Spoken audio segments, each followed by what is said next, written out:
पिछली क्लास में मैंने फेडरलिज्म के बारे में बताया था।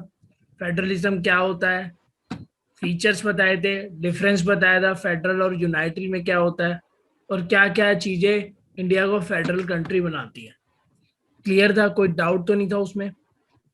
No sir. आज जो मैं आगे पढ़ाने जा रहा हूँ वो पढ़ाने जा रहा हूँ हाउ फेडरलिज्म इज प्रैक्टिस।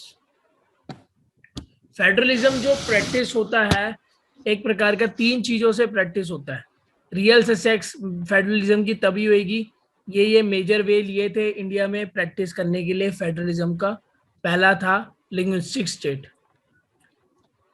1947 से लेकर मैं आज की बात करूं तो बहुत सारी स्टेट्स के नाम चेंज हुए हैं। जैसे कि बॉम्बे का नाम मुंबई हुआ, ठीक है। दिल्ली का नाम पहले इंद्रप्रस्थ था, दिल्ली हुआ, ठीक है। गुड़गांव का नाम गुरुग्राम हुआ। तो बहुत सारी स्टेट के नाम चेंज हुए या बहुत सारी जगह के नाम चेंज हुए, ठीक है। उनकी एरिया बाउंड्री नेम चेंज हुए, और वहां पर लोग भी वही रहने लग गए जो सेम लैंग्वेज बोलते थे, वो स्टेट में रहने लग गए। जैसे कि पंजाब साइड में जाऊँ वहाँ पंजाबी ज्यादा बोलते हैं, हरियाणा साइड में जाऊँ हरियाणवी ज्यादा बोलते हैं। तो इस स्टेट को हम क्या बोलते हैं? Linguistic state. सेकंड होता है लैंग्वेज पॉलिसी। लैंग्वेज पॉलिसी क्या?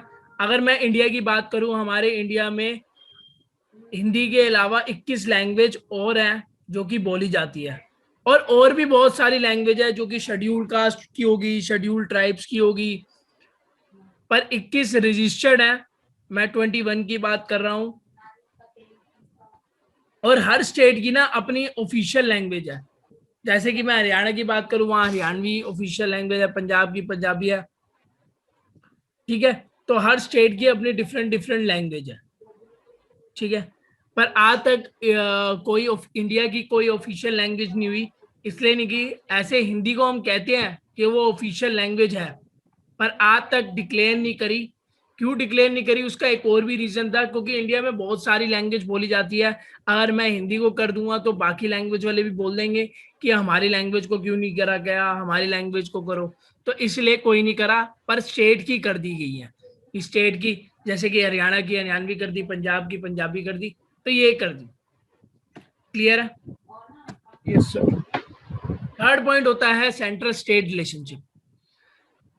सेंट्रल और स्टेट, हमारे यहाँ सेंट्रल की गवर्नमेंट है नरेंद्र मोदी की, और स्टेट की अगर मैं दिल्ली स्टेट की बात करूं तो दिल्ली स्टेट की है अरविंद केजरीवाल। तो इन दोनों का ना रिलेशन भी इंपॉर्टेंट होता है। जैसे कि अभी पिछले साल की अगर मैं बात करूं तो कोरोना वायरस जब फैलना चालू हुआ था, तो सेंट्रल और स्टेट ने दोनों ने मिलकर डिसीजन लिया कि दिल्ली में लॉकडाउन लगा दो, और बाकी सारे स्टेट के मिनिस्टर ने भी सेंटर के साथ कोऑपरेट करा। उन्होंने कहा कि हमारी कंट्री में भी, हमारे स्टेट में भी लॉकडाउन लगवा दो। तो एक प्रकार का पूरी कंट्री में लॉकडाउन लगा था। तो ये इंपॉर्टेंट भी होता है, ये स्ट्रेंथन भी करता है डेमोक्रेसी को। फेडरलिज्म का एक अलग तरीका भी दिखाता है, ठीक है। बाकी दोनों को काम करने का तरीका अलग अलग है। सेंट्रल के पास अपनी पावर है, वो दखल अंदाजी नहीं करती स्टेट में। स्टेट के पास अपनी पावर है, वो दखल अंदाजी नहीं करती।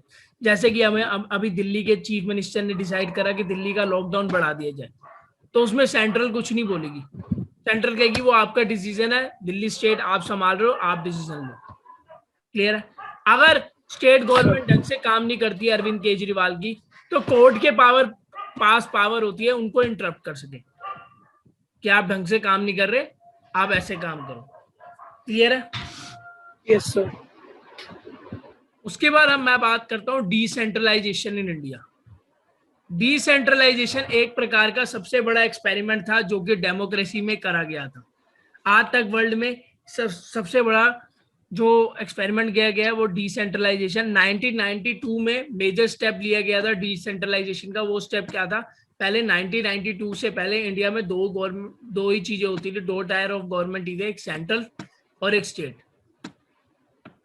पर थर्ड टायर लॉन्च हुआ जो कि हुआ लोकल गवर्नमेंट। लोकल गवर्नमेंट कौन सी? जैसे कि गांव में पंचायत और शहरों में एमसीडी, म्युनिसिपैलिटी कॉर्पोरेशन, ठीक है। इसको हम बोलते हैं थर्ड टायर लोकल गवर्नमेंट बोलते हैं। डिसेंट्रलाइजेशन का असली मीनिंग जो होता है वो होता है जब पावर सेंट्रल और स्टेट गवर्नमेंट से लेकर आगे दी जाती है, या power is taken away from central and state government और आगे बांटी जाती है, तो उसको हम बोलते हैं डिसेंट्रलाइजेशन। क्लियर है? Yes, sir. गांव में इसको कहते हैं पंचायती राज, जिसमें क्या होते हैं, पंच होते हैं और उनका हेड होता है सरपंच। ठीक है, और अगर मैं शहरों की बात करूं तो वहां पर वार्ड्स होते हैं, अलग अलग वार्ड में अलग अलग म्यूनिसपालिटी का हेड होता है, अलग अलग वो होता है जो कि संभालता है अपने एरिया का, देखता है कि ढंग से काम हो रहा है नहीं हो रहा, ढंग से जो लोकल प्रॉब्लम्स है उनको सॉर्ट आउट करता है। क्लियर है? ये था फेडरलिज्म चैप्टर। इस चैप्टर में हमने पढ़ा फेडरलिज्म क्या होता है, उसके फीचर क्या होते हैं, यूनाइटरी और फेडरल में क्या डिफरेंस होता है, क्या what make India A federal country, क्या चीजें इंडिया को फेडरल कंट्री बनाती है, और फेडरलिज्म कैसे प्रैक्टिस होती है, और डिसेंट्रलाइजेशन क्या होता है। क्लियर है? Yes, sir. ये था चैप्टर फेडरलिज्म।